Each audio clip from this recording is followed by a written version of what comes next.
아브라함은 믿음의 조상입니다. 그는 세상에 믿음이 무엇인지 또 믿음으로 산다는 것이 어떤 것인지를 보여준 그런 대표적인 믿음의 사람입니다.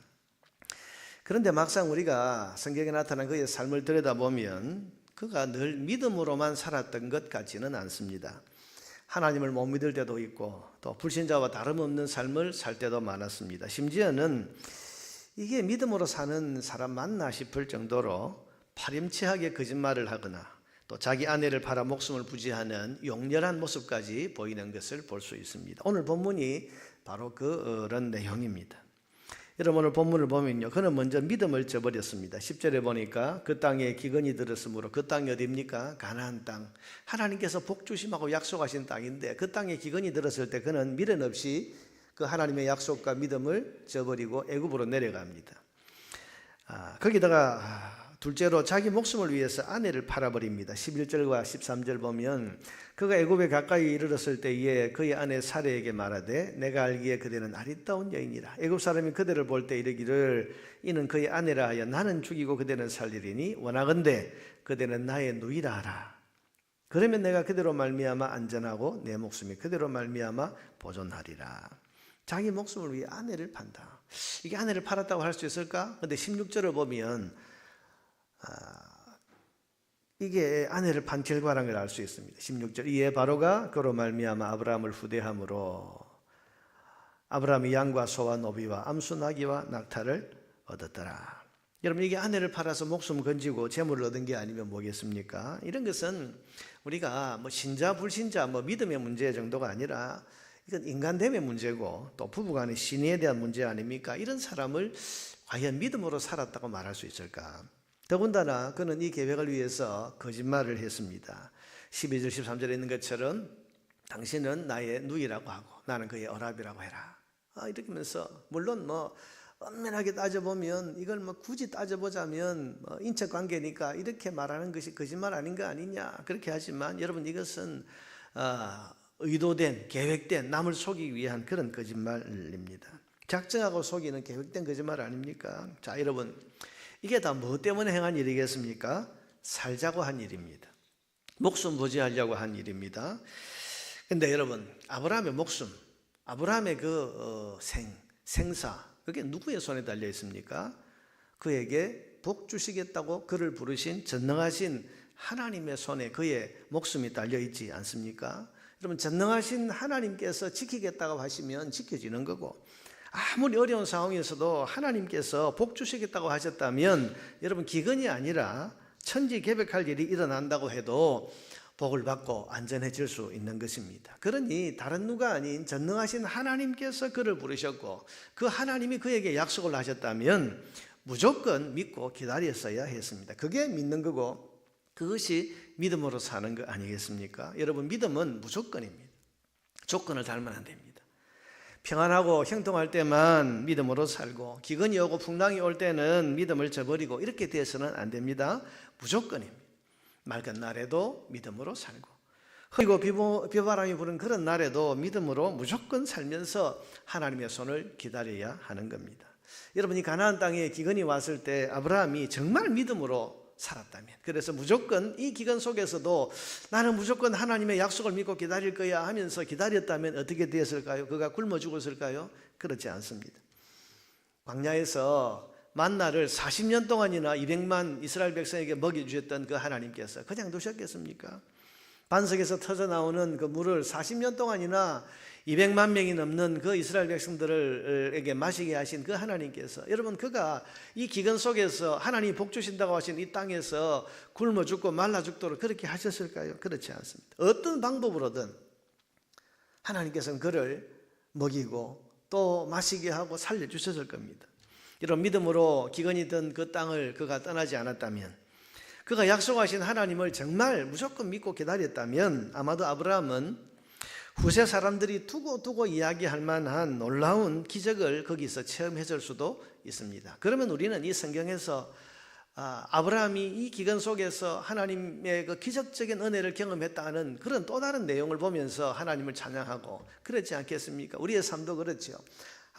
믿을 수 없는 상황 속에서 하나님을 믿는 믿음, 정말 믿음으로 산다면 우리 삶에는 사람들에게 이야기할 만한 놀라운 하나님의 은혜에 대한 간증거리들이 얼마나 많이 있겠습니까? 우리가 믿음으로 살 때 간증할 것도 있고 믿음으로 살 때 하나님에 대한 그런 놀라운 이야기를 할 거리들이 많아지는 겁니다. 그런데 오늘 아브라함은 못 믿었습니다. 안 믿었습니다. 그래서 비겁하게 행동했습니다. 비굴하게 목숨 구걸을 했습니다. 거짓말을 했습니다. 아내를 팔아 많은 재물까지 손에 넣는 파렴치한이 되어버렸습니다. 그러니 이런 아브라함이 믿음으로 살았고 믿음으로 살았기 때문에 복을 받았다. 여러분 누가 말할 수 있겠습니까? 우리는 흔히 아브라함은 믿음의 조상이고 믿음으로 살아서 복을 받았다. 그런데 여러분 믿음으로 살았습니까? 그렇지 않습니다. 이런 사람이 믿음으로 살아서 복을 받았다고 말할 수는 없는 겁니다. 그런데 오늘의 이 사건의 결론이 이상합니다. 이해가 잘 안 되죠. 17절에서 여러분 20절을 보세요. 여호와께서 아브라함의 아내 사라의 일로 바로와 그 집에 큰 재앙을 내리신지라. 이게 뭐죠? 왜 거짓말을 하고 파렴치한 짓을 하니 아브라함이 벌을 받지 않고 거기에 속은 바로의 집에 재앙이 내립니까? 결론이 이상한 거죠. 왜 믿음을 저버리고 애굽에서 도망친 이 아브라함이 망하거나 죽지 않고 도리어 몸 하나 상하지 않은 채로 많은 재물을 가지고 무사히 가나안 땅으로 돌아올 수 있었던 것입니까? 여러분 이것은 아무리 봐도 아브라함의 믿음의 결과가 아닙니다. 믿음을 가지고는 이 결과를 설명할 수가 없어요. 그러면 이 이해되지 않는 결론을 우리는 무엇으로 설명할 수 있을까? 그것은 딱 한 가지밖에 없습니다. 그것은 바로 은혜라는 단어입니다. 아브라함은 은혜를 입은 것입니다. 여러분 이 이해되지 않는 이 결론을 은혜라는 말로 설명하면 설명이 됩니다. 아브라함은 부족했고 못났고 비겁했고 파렴치했고 믿음을 저버렸지만 그런 못난 아브라함을 하나님께서 은혜로 살려주셨다. 아브라함은 애굽에서 하나님의 큰 은혜를 입었다. 이러면 여러분 이게 설명이 되지 않습니까?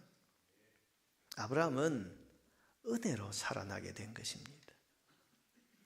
여러분 아브라함의 전 생애를 보면요, 그가 믿음으로 산 것은 맞지만 늘 믿음으로 살았던 건 아니야. 믿음이 한결같았던 건 아닙니다. 그런데 그가 말할 수 없는 하나님의 은혜와 복을 받아 누렸다. 그것은 믿음의 결과라기보다는 하나님이 그에게 주신 은혜의 결과라는 사실을 여러분 믿으시기를 바랍니다. 은혜로 사는 인생이에요. 은혜로 사는 인생입니다. 여러분 은혜가 뭡니까? 은혜는 그럼에도 불구하고입니다. 그럼에도 불구하고 믿음으로 살지 못했습니다. 그럼에도 불구하고 하나님이 보호해 주십니다. 그럼에도 불구하고 보살펴 주십니다. 여러분 이게 은혜입니다.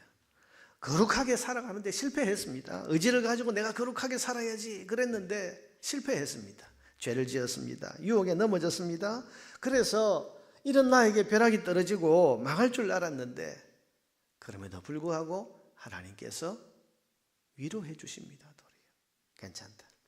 네 마음은 논의로되 육신이 약해서 그런 것을 내가 다 안다. 그러시면서 도리어 감싸 안아 주십니다. 여러분 이것이 은혜인 것입니다. 여러분 사도 바울을 보세요. 그는 늘 은혜를 말했던 사람입니다. 나의 나 된 것은 하나님의 은혜로라. 말할 수 없는 하나님의 은혜 가운데 내가 구원을 받았다. 늘 은혜를 강조했던 사람인데 이 사도 바울은 어떤 사람이었습니까? 예수님을 대적하고 예수 믿는 성도들을 잡아 죽이고 또 가두던 그런 핍박자 원수였습니다. 그런데 그런 그에게 다메섹 도상에서 예수님이 나타나셨습니다. 여러분 핍박하고 예수님에 대해서 대적하던 이 바울에게 예수님이 직접 나타나셨다면 그를 꾸짖고 벌하고 죽이고 여러분 심판해야 될 것 아닙니까? 그런데 심판이 아니라 그 다메섹 도상에서 잊을 수 없는 은혜 체험을 하게 하시고 그를 구원해 주셨습니다. 이게 은혜입니다. 죄인인데도 그럼에도 불구하고 구원하십니다. 핍박자고 대적자고 원수였는데 그를 벌하신 것이 아니라 도리어 구원의 복을 베풀어 주셨습니다. 이것을 여러분 은혜라는 말 외에 무슨 말로 설명할 수 있겠습니까? 지금 아브라함은 은혜로 살아난 것입니다. 믿음으로가 아닙니다. 믿음으로 사는 데는 그가 이미 실패했습니다. 그렇지만 그 믿음의 실패를 덮고도 남는 하나님의 큰 은혜가 아브라함을 이 애굽에서 살아나오게 한 것입니다. 사랑하는 여러분, 아브라함은 은혜로 살게 된 사람입니다. 이때만이 아니라 그의 전 평생이 하나님의 은혜로 산 인생이었습니다. 이것은 여러분 오늘 우리도 마찬가지입니다. 우리도 은혜로 사는 사람들인 것을 믿으시기 바랍니다. 여러분, 우리가 무엇으로 살아왔습니까? 믿음으로 산다, 믿음으로 산다, 내가 믿음으로 살아왔다 그렇게 말하지만은 우리의 믿음이 늘 한결같이 완전했던 것은 아닙니다. 때로는 부족했습니다. 때로는 이 아브라함처럼 비겁했습니다. 믿음으로 살지 못했습니다. 때로는 믿음으로 살지 못하고 하나님을 못 믿고 내 감정대로 살 때도 많았고 내 기분대로 살 때도 많았고 내 생각과 심지어는 내 속에 있는 그런 악한 정욕을 따라서 살 때도 얼마나 많았습니까? 그러니 여러분, 만약 우리의 삶이 우리의 믿음대로만 됐다면 우리는 벌써 망해버렸거나 우리의 삶은 엉망이 되어 버렸을 것입니다. 여러분, 내가 잘 살아서, 내가 잘 믿어서, 내가 열심히 살아서 여기까지 오게 된 것이 결코 아닙니다. 여러분, 내가 산 대로만 내 삶의 결과가 주어졌다면 여러분, 우리는 벌써 엉망이 되었을 거예요. 그러나 이런 우리의 못남과 부족에도 불구하고 우리의 삶이 무너지지 않았고 여기까지 오게 된 것은 우리의 실패와 우리의 못남과 우리의 부족함을 덮고도 남는 하나님의 은혜가 우리에게 임한 줄을 믿습니다. 그 은혜가 우리를 인도해 오셨기 때문입니다. 사랑하는 성도 여러분, 성도는 은혜로 사는 인생입니다. 은혜 없이는 살 수 없고 어느 한순간도 비겁하고 못난 우리를 용납하시고 보호해 주시고 덮어주시면서 오히려 돌보아 주시는 하나님의 은혜 없이는 살아올 수 없는, 살아갈 수 없는 인생인 것입니다. 사랑하는 여러분, 기억하십시오. 내 열심이 나를 여기까지 오게 한 것이 아닙니다. 내 의지가 지금의 나를 만든 것이 결코 아닙니다. 심지어는 내 믿음과 내 경건 생활이 혹은 내 기도가 나의 오늘을 만들어준 것도 아닙니다. 우리는 부족했고 우리는 모자랐습니다. 심지어는 악했습니다. 심지어는 비겁하기까지 했었습니다. 그러나 그럼에도 불구하고 부족하고 못난 우리를 사랑하시고 긍휼히 여기신 하나님의 은혜가 오늘 저와 여러분의 인생을 여기까지 오게 한 줄 믿으시기를 바랍니다. 아브라함은 하나님과 언약을 맺은 그 순간부터 나는 너의 하나님이 되고 너는 내 백성이 된다. 그래서 나의 하나님, 아브라함의 하나님, 여러분 이렇게 불리게 된 이 언약을 맺은 그 순간부터 하나님은 아브라함을 은혜 안에 들어오게 하셨습니다. 그때부터 은혜 가운데 살게 하셨습니다. 그래서 부족하고 못난 오늘 같은 이 애굽에서의 이 참 못난 이런 순간에도 주님께서는 변함없는 신실하신 은혜, 그래서 그를 은혜로 대우해 주셔서 부족함을 덮고도 남는 큰 은혜로 그의 삶을 보호하시고 인도해 주셨습니다. 그러니 아브라함의 전 인생은 은혜로 산 인생, 은혜 때문에 산 인생, 은혜 덕분에 산 그런 인생인 것입니다. 마찬가지로 하나님께서는 예수 그리스도의 피로 우리를 하나님의 자녀로 삼아주신 그 순간부터 저와 여러분을 하나님의 은혜 안에 들어오게 하신 줄로 믿습니다. 우리를 은혜 안에서 살게 하셨습니다. 그러니 지난 날을 돌아보면 부족했고 못났고 실수했고 실패했고 악했을 때도 우리를 버리지 아니하시고 우리를 은혜로 대우하시고 은혜 안에서 살게 하시고 우리의 부족함과 못남과 악함을 덮고도 남는 하나님의 큰 은혜를 우리에게 베풀어 주셔서 그 은혜의 결과로 오늘 저와 여러분이 여기에 이 모습으로 있게 된 줄 믿으시기를 바랍니다. 은혜로 인도해 오셨습니다.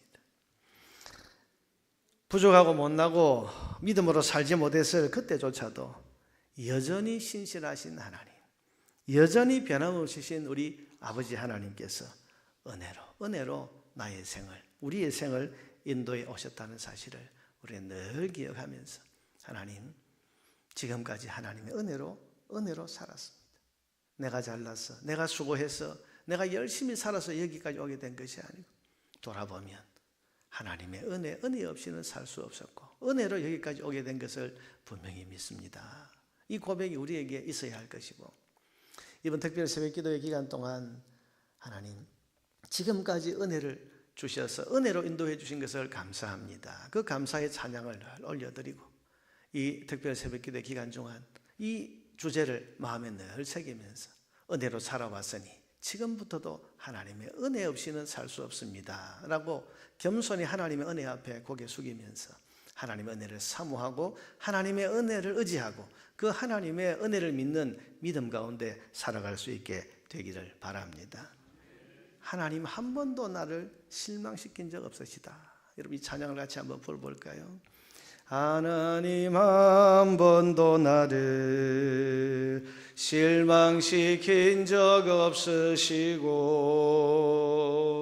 언제나 공평과 은혜로 나를 지키셨네. 오 신실하신 주, 오 신실하신 주, 내 너를 떠나지도 않으리라, 내 너를 버리지도 않으리라. 약속하셨던 주님, 그 약속을 지키사 이후로도 영원토록 나를 지키시리라 확신하네. 여러분 이 확신을 가지고 지금까지 은혜로 지켜주시는 하나님, 이후로도 영원토록 나를 지키시리라 확신하네. 여러분 이 확신을 가지고 남은 생을 살아갈 수 있는 저와 여러분 되기를 바랍니다. 이제 반주에 맞춰 가지고 한번 불러봅시다. 1절 2절 우리 고백을 담아서 아브라함이 은혜로 산 인생인 것처럼 우리도 하나님의 은혜로 여기까지 살아왔습니다. 지난 날들 우리가 돌아보면서 과연 그렇습니다. 주님 은혜로 살아왔습니다. 은혜로 살아왔습니다. 이 고백을 주님 앞에 이 아침에 올려드릴 수 있기를 바랍니다. 찬양합시다.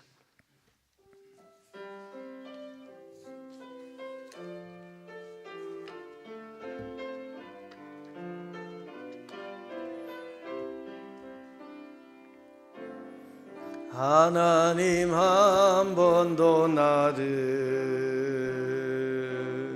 실망시킨 적 없으시고 언제나 공평과 은혜로 나를 지키셨네.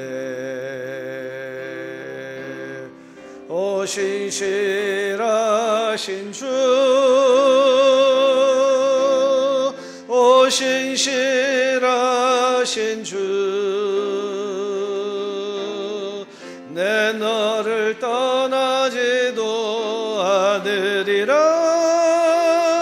내 너를 버리지도 않으리라.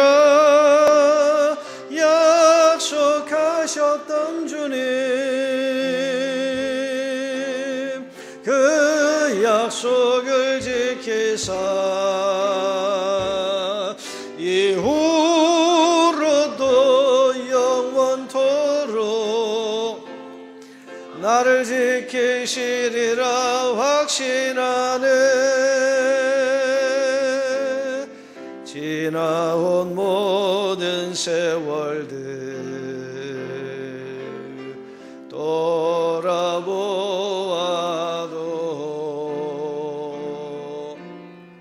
그 어느 것 하나 주의 손길 안 미친 것 전혀 없네. 오 신실하신 주, 오 신실하신 주, 내 너를 떠나지도 않으리라,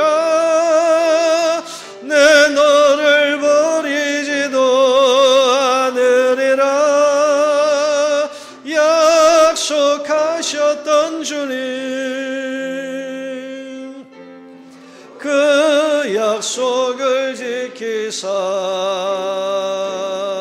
이후로도 영원토록 나를 지키시리라 확신하네. 아멘. 내 너를 떠나지도 않으리라. 말씀이 뭡니까? 너희가 부족할 때에도, 못날 때에도, 약할 때에도, 비겁할 때에도, 그때에도 내가 너를 떠나지 아니하고 은혜로 이끌어 주시리라 약속하신, 이미 은혜 안에 들어와 있기 때문에 우리를 은혜로 대우해 주셔서 오늘 여기까지 왔습니다. 그러니 여러분, 오늘 이 아침에 기도하면서 하나님 감사합니다. 내 힘으로 산 줄 알았는데 은혜로 산 것이었습니다. 내가 알 때도 모를 때에도, 내가 믿을 때에도 믿지 못할 때에도 신실하신 하나님, 변함없는 은혜로 나를 대우해 주셔서 내가 여기까지 오게 됐습니다. 감사드립시다.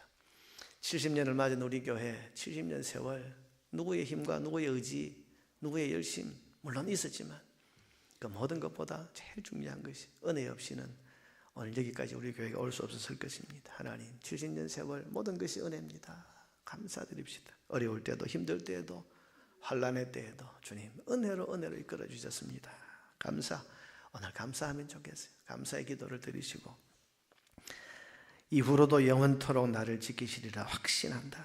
이제부터 하나님의 은혜만을 자랑하며 살고, 하나님의 은혜만을 감사하고 찬양하면서 살고, 영원토록 신실하신 하나님의 은혜가 지금 이 순간에도, 내 어려운 이 문제 가운데도, 그리고 앞으로도 영원토록 그 은혜가 내 가운데 임할 줄을 믿습니다. 은혜로 인도해 줄 줄을 믿습니다. 이 믿음의 고백을 주님 앞에 드리는 그런 기도의 시간이 되었으면 좋겠습니다. 이 시간 우리가 이 말씀과 또 이 찬송의 가사들을 깊이 생각하면서 감사와 또 하나님을 향한 그런 우리의 믿음의 확신을 고백하는 그런 기도를 드리고, 또 우리 다음 세대와 나라를 위한 기도를 드리고 돌아가시길 바랍니다. 이 시간